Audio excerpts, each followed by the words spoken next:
Hi అండి, నమస్తే. Welcome to కమలా ముల్లపొడి. ఈరోజు టేస్టీ రెసిపీ వచ్చేసి సొరకాయ సాంబార్ అండి. నేను చెప్పిన ప్రాసెస్లో ఒక్కసారి ట్రై చేశారంటే చాలా రుచికరంగా వస్తుంది. ఇది ఎలా తయారు చేసుకోవాలో చూసేద్దామండి. ముందుగా ఇది ప్రిపేర్ చేసుకోవడానికి కుక్కర్ తీసుకోవాలి.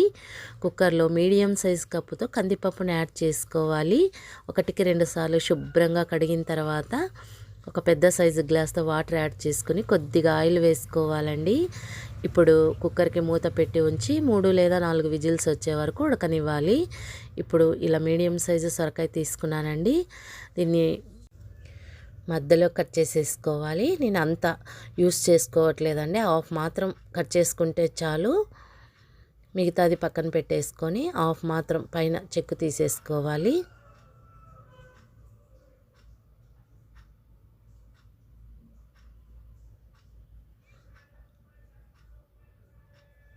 ఈ విధంగా పైన అంతా చెక్కు తీసేసుకొని ముక్కలుగా కట్ చేసుకోవాలండి.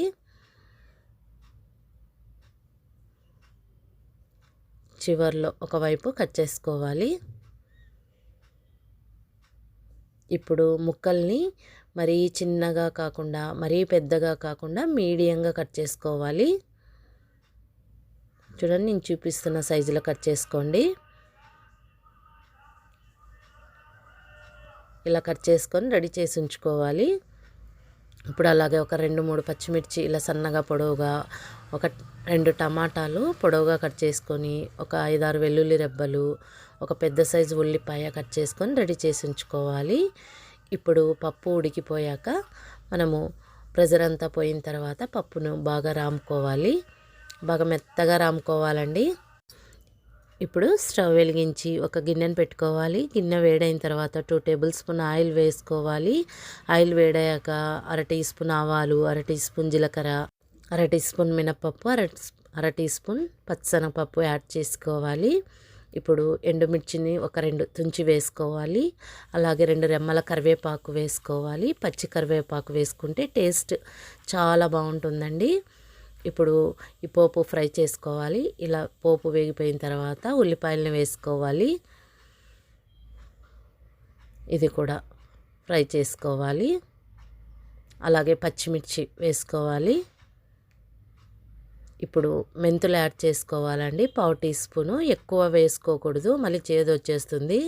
ఈ మెంతులు మనము ఆవాలు వేసుకునేటప్పుడే కూడా వేసుకోవచ్చండి. మెంతులు బాగా వేపుకోవాలి, లేదంటే చేదు వచ్చేస్తాయి. ఇప్పుడు మనం కట్ చేసుకున్న సొరకాయ ముక్కల్ని కూడా వేసుకోవాలి. ఇవి ఒకసారి మిక్స్ చేసుకున్న తర్వాత స్టవ్ని మీడియం ఫ్లేమ్ మీద ఉంచుకొని మూత పెట్టి ఉంచి ఒక 2 మినిట్స్ మగ్గనివ్వాలి. 2 మినిట్స్ తర్వాత మనం 1-2 సార్లు ఒకసారి మిక్స్ చేసుకోవాలి. చూడండి, మరీ మెత్తబడిన అవసరం లేదు, మనకి హాఫ్ బాయిల్ అయితే సరిపోతుంది. ఇప్పుడు టమోటాలు వేసుకోవాలి. మనము ఈ సాంబార్లోకి పోపులో మెంతులు వేసాం కదా, ఫ్లేవరు సాంబార్ టేస్ట్ చాలా బాగుంటుందండి. వెల్లుల్లి రెబ్బలు కూడా వేసుకోవాలి. వెల్లుల్లి రెబ్బలు ఇంకొన్ని ఎక్కువ వేసుకున్నా ఏం పర్వాలేదండి, తింటే చాలా మంచిదే హెల్త్కి. ఇలా ఇవన్నీ వేసేసుకున్న తర్వాత 1 లేదా 2 నిమిషాలు అలా మిక్స్ చేస్తూ ఉండాలి. ఇప్పుడు చివర్లో మిక్స్ చేసుకున్న తర్వాత ఇంగువ వేసుకొని, అలాగే 1/4 టీ స్పూన్ పసుపు వేసుకొని మిక్స్ చేసుకోవాలి. ఇలా అంతా కలిసే విధంగా మిక్స్ చేసుకున్న తర్వాత చిన్న నిమ్మకాయ సైజ్ అంతా చింతపండుని నానబెట్టుకొని రసాన్ని తీసి యాడ్ చేసుకోవాలండి. పులుపు మీరు చూసుకొని యాడ్ చేసుకోండి.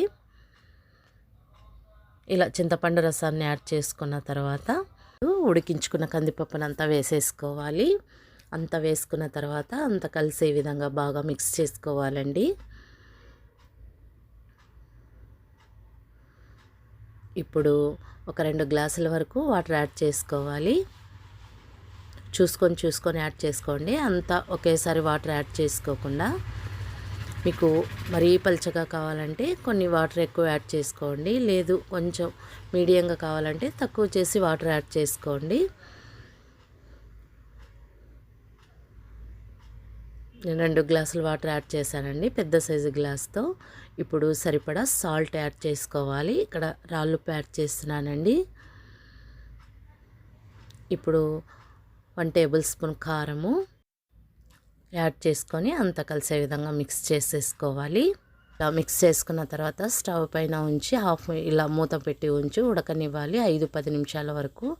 చూడండి 5 or 10 మినిట్స్ తర్వాత బాగా ఉడుకుతున్నప్పుడు సాంబార్ పౌడర్ని ఒక 2 టేబుల్ స్పూన్ యాడ్ చేయాలండి. ఇప్పుడు అంతా కలిసే విధంగా మిక్స్ చేసేసుకోవాలి.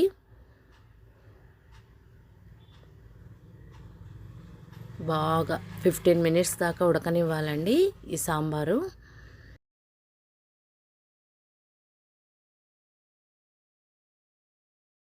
ఫైవ్ మినిట్స్ తర్వాత చివరిలో కొద్దిగా కొత్తిమీర, చిన్న బెల్లం ముక్క యాడ్ చేసుకోవాలండి.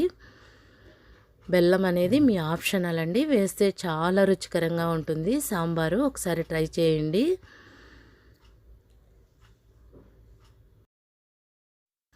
అంతేనండి, చాలా రుచికరంగా మనకి సాంబార్ రెడీ అయిపోయింది, సొరకాయ సాంబారు. మీరు కూడా నేను చెప్పిన ప్రాసెస్లో ఒక్కసారి ట్రై చేశారంటే చాలా కమ్మగా రుచికరంగా టేస్ట్ చాలా చాలా బాగా వస్తుందండి. వీడియో నచ్చినట్టయితే లైక్ చేయండి, షేర్ చేయండి, సబ్స్క్రైబ్ చేసుకోండి. Thanks for watching.